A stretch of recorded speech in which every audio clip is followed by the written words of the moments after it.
Good morning, parents. It's Mr. Hutchinson on a Thursday. You don't get to see me on a Thursday very often. I get to wear ties on Thursday. So just a little bit of a update for social studies for this week and coming into next week. Tomorrow is going to be an off day for me, so I wanted to get this done early. So first and foremost, we found out today that this little card that came home says Friday on it, and it's not Friday. It's Monday the 23rd. So Dr. Carrington is going to send a note out. I'm going to send a note out.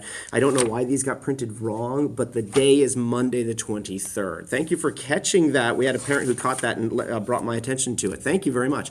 So let's talk a little bit about what we have done in social studies. We're going to talk a little bit about grades and what's happening with kids that I'm seeing as we are transitioning out of the weird weather and back into regular kind of schedules.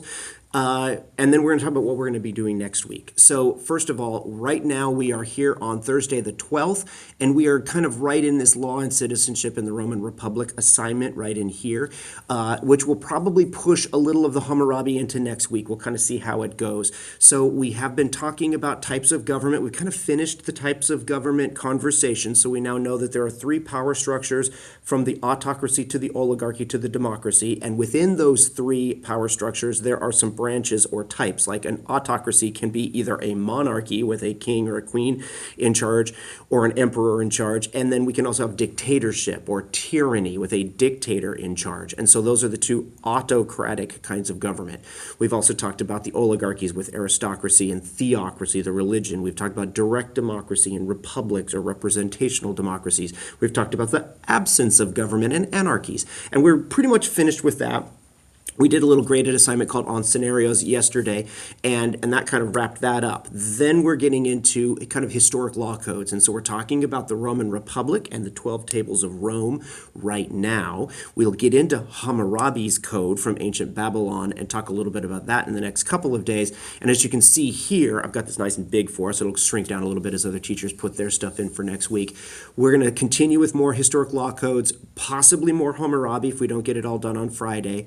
We'll get into Justinian's code, who was the emperor of the Byzantine Empire, and we've got a reading around survival of the Eastern Empire, what the Byzantine Empire was, and how Justinian kind of kept it going for a lot longer than maybe it should have gone historically, and what he did with law within the Byzantine Empire, which we call the Justinian's Code.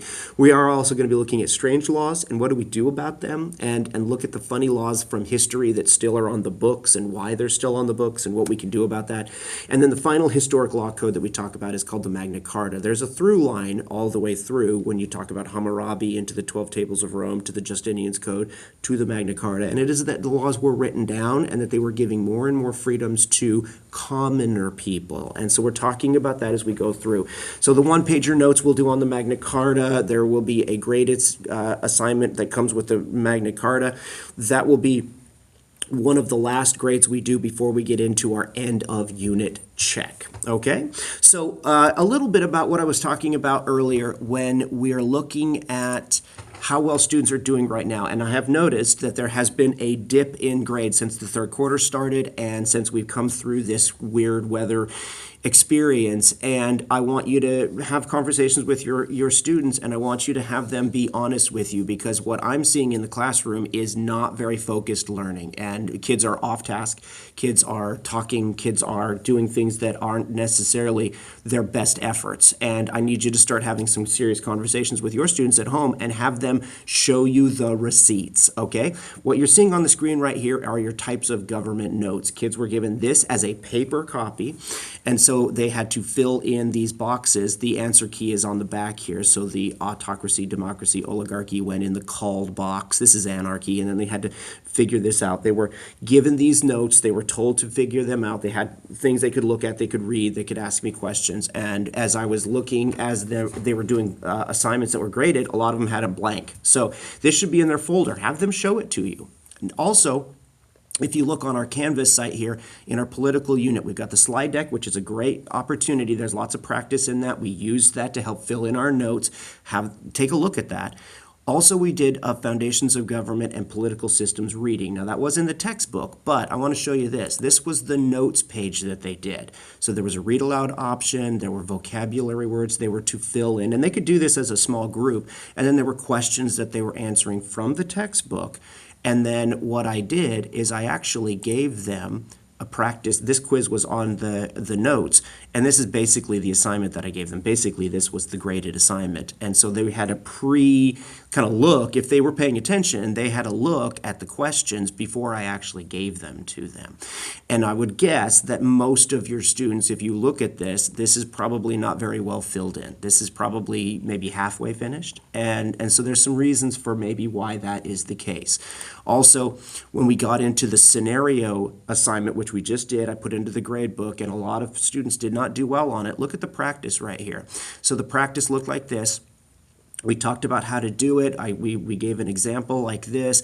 Students had time to work on it, multiple days to work on this practice, and then the assignment that was graded kind of mirrored this. It looked very, very similar to this. In fact, some of them were exactly the same as what they saw on the practice.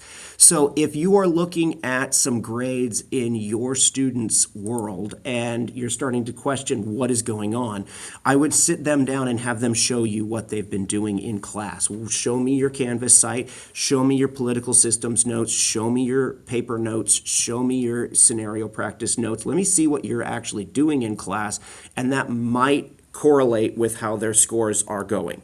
Good news is this is early in the third quarter, so it's not something we need to get too worried about, but it is a course correction time. It is course correction time for a lot of our students as we've coming out of the weird weather and into kind of settling into normal learning behaviors, okay?